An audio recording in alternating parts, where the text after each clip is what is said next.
তো আমি চাইতাম নেশাটা ছাড়তে, কিন্তু পারতাম না কোনোভাবেই। মানে এর যে একটা উইথড্রল আছে না, কঠিন, মানে পারতামই না। মানে শারীরিক যে উইথড্রল, খুব কষ্ট হতো নেশাটা না করলে। এখানে আসছি যে বাইরের দুনিয়ায় যখন আমি ছিলাম, তো খারাপ সঙ্গতে গিয়ে নেশা করা স্টার্ট করেছিলাম। সেই নেশা করতে করতে আমার যে বাড়ির প্রতি যে ভালোবাসার জায়গাগুলো ছিল, আস্তে আস্তে ভালোবাসার জায়গাগুলো হারাই। হ্যাঁ, গত 7 বছর হয়তো নেশা করছি। তাও অনেক নেশা করছি, যে একটা সময় এরকম ছিল যে বাইরে অনেক ক্ষতি করছি, হ্যাঁ বাইরের কথা শুনতাম না, নেশার জন্য অনেক কিছু করছি। বর্তমানে চাকরির দুর্মূল্যের বাজারে বাড়ছে বেকারের সংখ্যা। কর্মহীন হয়ে ঘুরছে তরুণ প্রজন্মের অধিকাংশ। কাজ নেই, পকেটে পয়সাও নেই, তাই নিজেকে নেশায় বুঁদ করে রাখছেন অনেকেই। মাদকাসক্তের দিকে ঝোঁক বাড়ছে যুবকদের একটা বড় অংশের, যা সমাজে কোনোভাবেই কাম্য নয়। কেননা এই মাদকাসক্ত হওয়ার প্রবণতা ঝড়ের গতিতে ছড়িয়ে পড়ছে একজন থেকে অন্যজনের মধ্যে। এতে একদিকে যেমন জীবন ধ্বংস হচ্ছে তরুণদের, তেমনি অন্যদিকে পদে পদে সমস্যায় পড়ছেন তাদের সাথে জড়িয়ে থাকা মানুষগুলো। সংসারে বাড়ছে অশান্তি, নিত্য ঝামেলা লেগেই রয়েছে। এই ঝামেলা শুধু নিজেদের পরিবারে সীমাবদ্ধ থাকছে না, এর প্রভাব পড়ছে বৃহত্তর পরিসরেও। সমাজে বাড়ছে চুরি, ছিনতাইয়ের মতো ঘটনা। মাদকাসক্ত যুবকেরা নেশার টাকা পয়সা জোগাড় করতে না পেরে চুরি, ছিনতাইয়ের মতো কাজে লিপ্ত হয়ে পড়ছে। ফলে সামাজিক ক্ষতি হচ্ছে। কোন পথে এর মুক্তি? আজ বিশ্ব মাদক বিরোধী দিবসে তুলে ধরছি এমনই কিছু মাদকাসক্ত যুবকের কথা, যারা নেশার জগৎ থেকে বাইরে বেরিয়ে আসতে পেরেছেন। কিভাবে এই অনুপ্রেরণা পেলেন তারা? অবশ্যই এই কৃতিত্ব নেশামুক্তি কেন্দ্রের। চলুন প্রথমে শুনে নিই ইমদাদুল, বিশ্বজিৎ এবং বিক্রমদের কথা, যারা একটা সময় নেশায় পাগল হয়ে থাকতো। আজ নেশামুক্তি কেন্দ্রের দৌলতে তারা সুস্থ স্বাভাবিক জীবনে ফিরে আসতে পেরেছে। তারাই অনুপ্রেরণা যোগাবে বাকিদের। আজও হাজার হাজার ইমদাদুল, বিশ্বজিৎ, বিক্রম ছড়িয়ে রয়েছে সমাজে। শামপুরহাটের বাসিন্দা মোহাম্মদ ইমদাদুল হক জানিয়েছেন, একটা সময় খারাপ সঙ্গে এসে নেশায় আসক্ত হয়ে পড়েছিলাম। নিজের পরিবার এবং প্রতিবেশীদের থেকে ভালোবাসা এবং বিশ্বাস হারিয়েছিলাম। শেষ পর্যন্ত তিনি নেশামুক্তি কেন্দ্রে এসে একটু একটু করে সুস্থ হয়ে উঠছেন। এখানে আসছি যে বাইরের দুনিয়ায় যখন আমি ছিলাম, তো খারাপ সঙ্গতে গিয়ে নেশা করা স্টার্ট করেছিলাম। সেই নেশা করতে করতে আমার যে বাড়ির প্রতি যে ভালোবাসার জায়গাগুলো ছিল, আস্তে আস্তে ভালোবাসার জায়গাগুলো হারাই। হ্যাঁ, তো বিশ্বাস ভরসার যে জায়গাটা ছিল, ওই জায়গাটা হারাইছি। তারপর পাড়ার যে মানুষগুলো ছিল, পাড়ার মানুষগুলো আমাকে মানে দেখতে পারতো না, আমাকে ছিছি করতো। তারপরে আমি একা হয়ে গেছিলাম, মানে এরকম আমার অবস্থা হয়ে গেছিলো যে না বাঁচতে পারছিলাম না মরতে পারছিলাম, মানে মিডিল একটা পয়েন্টে চলে আসছিলাম। ঠিক আছে, তখন বাড়ির লোককে বললাম যে এরকম এরকম একটা জায়গা সেন্টার আছে, এখানে নেশামুক্তি কেন্দ্র, সেখানে পাঠালে পরে আমি সুস্থ হয়ে যাব।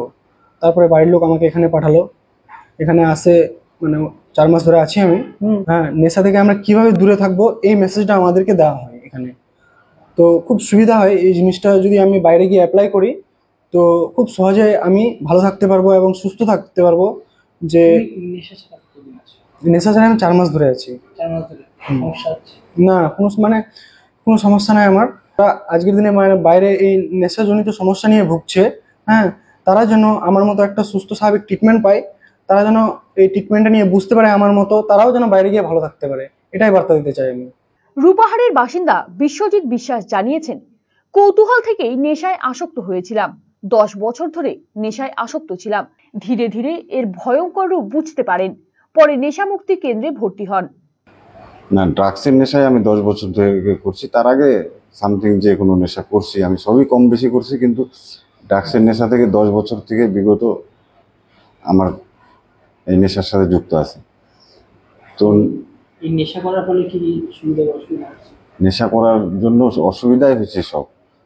একটা টাইম ভালো লাগার জায়গা থেকে নেশা করতাম, তারপরে তো জানতাম না যে এই নেশাটা এত ভয়ঙ্কর রূপ ধারণ করবে, যে আমার মধ্যে একটা ডিপেন্ডেন্সি তৈরি হয়ে যায়, যে আমি নেশা ছাড়া আর কিছুই করতে পারতাম না। তো নেশার জন্য আমাকে তো অনেক কিছু করতে হয়েছে। যে ফ্যামিলিতে অশান্তি খুব হয়েছে, ফ্যামিলিতে বিবাহিত আমি, স্ত্রীর সাথে, মা বাবার সাথে, মানে টাকা পয়সার জন্য মানে খুব ঝামেলা করছি, বাড়ি থেকে চুরি ফুরি করছি। এইরকম একটা টাইম এভাবে চলতে চলতে কাজকর্ম করতাম, সেই জায়গাগুলোও নষ্ট হয়ে যায়। তো আমি চাইতাম নেশাটা ছাড়তে, কিন্তু পারতাম না কোনোভাবেই। মানে এর যে একটা উইথড্রল আছে না, কঠিন, মানে পারতামই না। মানে শারীরিক যে উইথড্রল, খুব কষ্ট হতো নেশাটা না করলে। মানে ডিপেন্ডেন্সি তৈরি হয়ে গেছিল, যেটা বললাম যে নানানভাবে আমি চেষ্টা করছি, নানান ডক্টর ফক্টর দিয়ে, কিন্তু কোনোভাবে কোনো কাজ হয়নি। আজকের দিনে আমাকে এখানে যে যেভাবে আমাকে দিয়েছে, কতদিন এখানে আছেন? এখানে আছে আমি মোটামুটি 2.5 মাসের মতো হতে চলছে। এই যে 2.5 মাস নেশা ছাড়া আছেন, হুম। কোন জগৎটা বেশি? এই জগৎটাই বেশি, যেটা আমি আমার জীবন থেকে চলে গেছিল। আর এমনও হয়ে গেছিল যে আমি ভাবিনি যে এটা আবার সম্ভব, যে নেশা ছাড়া থাকতে? নেশা ছাড়া। এখন নেশা ছাড়া থাকছেন? হ্যাঁ, এখন নেশা ছাড়া থাকছি, এবং আমি নেশা ছাড়াই থাকতে চাই। রায়গঞ্জের বাসিন্দা বিক্রম দাস জানিয়েছেন, 7 বছর ধরে তিনি নেশা করছিলেন। অনেক ক্ষতি করেছেন বাড়ির। একটা সময় জীবন দুর্বিষহ হয়ে উঠেছিল। তারপর নেশা মুক্তি কেন্দ্রে আনা হয় তাকে। গত 7 বছর হয়তো নেশা করছি। তাও অনেক নেশা করছি, যে মনে করো একটা সময় এরকম ছিল যে বাইরে অনেক ক্ষতি করছি, হ্যাঁ, বাড়ির কথা শুনতাম না। নেশার জন্য অনেক কিছু করছি, মানে অনেক খারাপ কাজও করছি। মানে একটা সময় এরকম আসলো যে আমি আর পারতেছিলাম না নেশা করতে করতে, না বাড়ির লোক কুলাইতে পারতেছে না, আমি নিজে নিজে যে নেশা করে সুস্থ থাকবো ওটাও ছিলাম না। একদম আমার শরীর একদম ভেঙে পড়ছিল, আর পারছিলাম না নিতে। লাস্টে বাড়ির লোক দেখছে যে এ আর হচ্ছে না এর দ্বারা, বাড়িতে অনেক চেষ্টা করলাম যে একে ভালো করতে পারছি না। তারপর ভাবলো যে ওরা সেন্টারে দিই, অনেকেই সুস্থ আছে সেন্টার থেকে। তারপরে ওরা সেন্টারে যোগাযোগ করে সেন্টারে দেয়। সেখানে আমি গত 4 মাস খুব কষ্টে ছিলাম, যে কষ্ট হইতো, নেশার জন্য ক্রেভিং হইতো, হাত পা কাঁপতো, নেশার জন্য চাবাইতো। এগুলো আস্তে আস্তে আমার 4 মাসের পরে আস্তে আস্তে ঠিক হয়। লাস্টে 7 মাসের পরে আরো সুস্থ হই। আস্তে আস্তে যখন ট্রিটমেন্টও আমার বাড়তেছে, আমার সুস্থতা আরো বাড়তেছে। এরকম 15 মাস ট্রিটমেন্ট নিলাম, তখন আমি অনেক সুস্থ। কোন জীবনটা বেশি ভালো? আগের জীবনটা খুব খারাপ, নিজের চোখের সামনে দেখতাম অনেক ক্ষতি হচ্ছে। আজকে নেশা করি না, আজকে নিজেকে ভালোবাসি অনেক, খুব ভালো লাগে। আমরা কথা বলেছিলাম রায়গঞ্জে অবস্থিত ইউনিটি ফাউন্ডেশনের সেক্রেটারি প্রসেনজিৎ সেনের সঙ্গে। তিনি আন্তর্জাতিক মাদক বিরোধী দিবস উপলক্ষে বিশেষ বার্তা দিয়েছেন। আজকে আন্তর্জাতিক মাদক বিরোধী দিবস এবং মাদকের অপপ্রচার বিরোধী দিবস। আজকে এই দিনটাতে স্পেসিফিক্যালি যারা নেশার মধ্যে আসক্ত হয়ে পড়েছে, আমি তাদেরকে একটাই বার্তা দেব যে তোমরা এই জগৎটা থেকে, অন্ধকার জগৎ থেকে ফিরে এসো। হ্যাঁ, আমিও একসময় এই নেশার জগতের মধ্যে ছিলাম। তারপর আমি সেই জগৎটা থেকে রিকভার করে আজকের দিনে আমি নিজের জীবনটাকে খুব ভালো মতো লিড করতে পারছি। এবং তার সাথে সাথে আর 5 জনও যারা এই নেশার মধ্যে তাদের জীবনটা জর্জরিত হয়ে গেছিল, সেখান থেকে উঠে এসে তারা খুব সুন্দরভাবে জীবনযাপন করতে পারছে।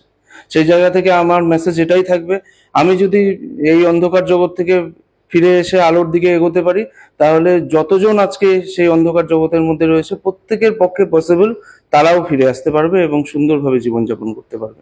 মানে আমি একটা ট্রিটমেন্ট সেন্টারে ট্রিটমেন্ট নিলাম, তারপরে আমি সেখান থেকে বেরিয়ে নিয়ে আমার লাইফস্টাইলটাকে ঠিক করে চালানো এবং দায়িত্ব সহকারে সে সমস্ত জায়গাগুলোকে অ্যাভয়েড করা এবং আমার নিজের জীবন এবং নিজের শরীরের স্বাস্থ্যের ওপর খেয়াল রেখে আমাকে দায়িত্ব সহকারে জীবনটাকে নির্বাচন করা, এই জায়গাটাকে খুব ভালোভাবে গুরুত্ব দিতে হবে। আরসিটিভি সংবাদ, রায়গঞ্জ। আপনার শিশু কি অটিজমে আক্রান্ত? বয়স উপযোগী কথা বলছে না? ঘাড় শক্ত হতে, বসতে বা হাঁটতে সমস্যা হচ্ছে? অধিক মাত্রায় চঞ্চল এবং মনোযোগের অভাব হচ্ছে? ডাউন সিনড্রোম রয়েছে? বন্ধু বান্ধবের সাথে মেলামেশা করতে সমস্যা হচ্ছে? লেখাপড়ায় অনীহা দেখতে পাচ্ছেন? এই সমস্ত সমস্যার homeopathy, physiotherapy, occupational therapy, special education, behaviour therapy, speech therapy, counselling এবং গ্রুপ ক্লাসের মাধ্যমে সমাধান করা হয় সেবানিকেতনে। সেবানিকেতনের ঠিকানা উকিলপাড়া রামকৃষ্ণ সরণি, রায়গঞ্জ। Mobile number 7001564854, 9932716619।